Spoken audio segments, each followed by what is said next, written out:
में 89 पर कांग्रेस है, 126 पर बीजेपी। तो फासला मध्य प्रदेश में बढ़ता हुआ, राजस्थान के अंदर भी 12 सीटों का अंतर है, लेकिन 102 90 इतना तो हम भी मानते हैं कि कांग्रेस टक्कर दे के मानेगी। राजस्थान में कांग्रेस टक्कर दे के मानेगी। जो केंद्रीय मंत्रियों का प्रयोग बीजेपी के द्वारा किया गया, ये मध्य प्रदेश में बहुत ही मास्टर स्ट्रोक साबित हुआ है।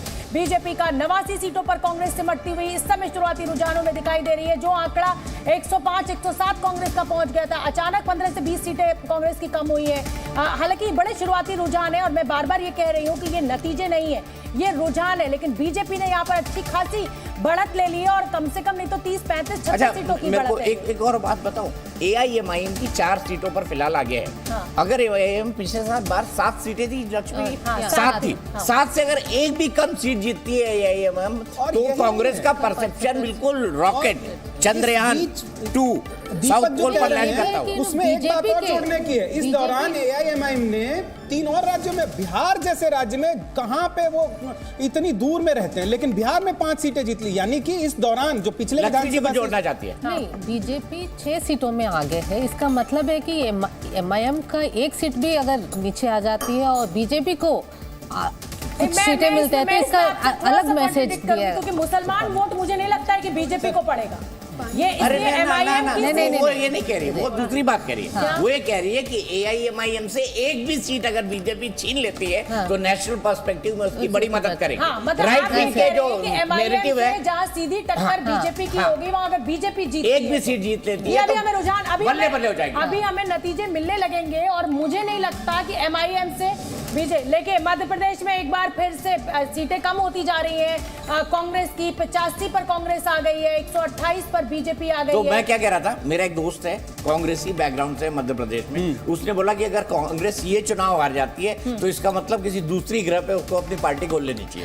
मध्य प्रदेश में तो नहीं चल पाएगी। ये मध्य प्रदेश में एक परंपरागत कांग्रेसी परिवार का मेरा दोस्त है, उसने मुझे कहा कि भाई अब मध्य प्रदेश में नहीं चल पाएगी कांग्रेस तो दूसरे ग्रह पे उनको जो है पार्टी खोल वो इसीलिए महत्वपूर्ण है। कांग्रेस जैसी पार्टी अगर 23 साल तक जा रहा है, अगर मध्य प्रदेश में बीजेपी इस बार 18 साल के शासन के बाद एक बार फिर वापसी करती है तो ये दूसरा गुजरात है। अब दूसरा गुजरात है और साथ में बिल्कुल है। और मैं आपको एक बात और बता दूं, गुजरात ही क्यों, मध्य प्रदेश को मध्य प्रदेश ही रहने दो। बोलना हमारा MP अजब है, सबसे गजब है। नहीं रह पाएगा ना MP गजब और अजब। तो ठीक है, आपका राज्य है तो आपका तो रहेगा ही, लेकिन उसको गुजरात तो बना दिया जाएगा। अगर वो कांग्रेस जैसी पार्टी जो सत्ता से दूर नहीं रह सकती है, अगर ये पूरा कार्यकाल बीजेपी पूरा कर लेती है तो कितने साल हो जाएंगे। तो कांग्रेस, आपने जो बात कही थी उसके बाद वहां पे कांग्रेस बीजेपी मध्य प्रदेश में बहुत आगे निकल गई है 130 सीटों पर, और अब ये 46 सीटों का ये अंतर हो गया है। 30 और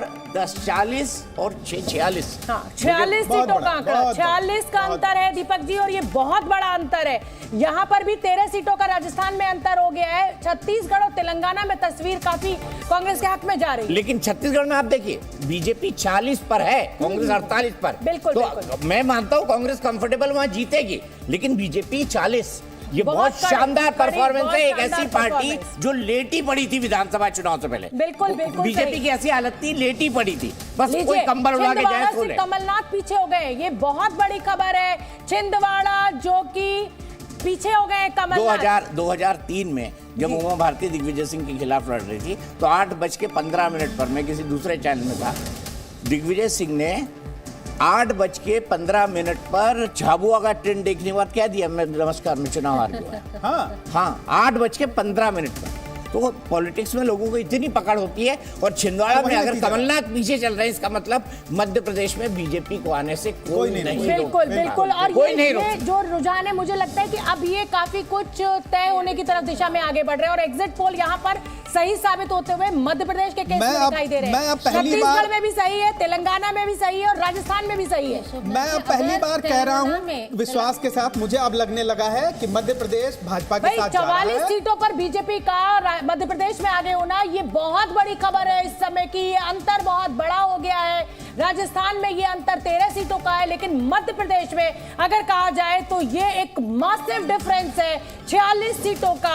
130 पर बीजेपी है, कांग्रेस 86 पर है। हालांकि तेलंगाना की अब मैं बात नहीं कर रही हूँ, तेलंगाना में कांग्रेस बहुत कंफर्टेबल स्थिति में चली गई है। अरे यहाँ पे कांग्रेस की थोड़ी बात दिलचस्प लड़ाई की बात कर रही हूँ सर। और छत्तीसगढ़ में कांग्रेस 48, यानी छत्तीसगढ़ और तेलंगाना जो है वहां पर मजबूत है कांग्रेस, लेकिन मध्य प्रदेश में अभी दिक्कत में है। सोमनाथ जी होगा क्या देखिए छत्तीसगढ़ में आपको क्यों एक प्रोबेबिलिटी की बात करता हूँ, है ना, संभावना की बात। आपने भी मैथ्स पढ़ी, मैंने भी पढ़ी है, तो हम प्रोबेबिलिटी का फैक्टर एक बहुत पढ़ते हैं।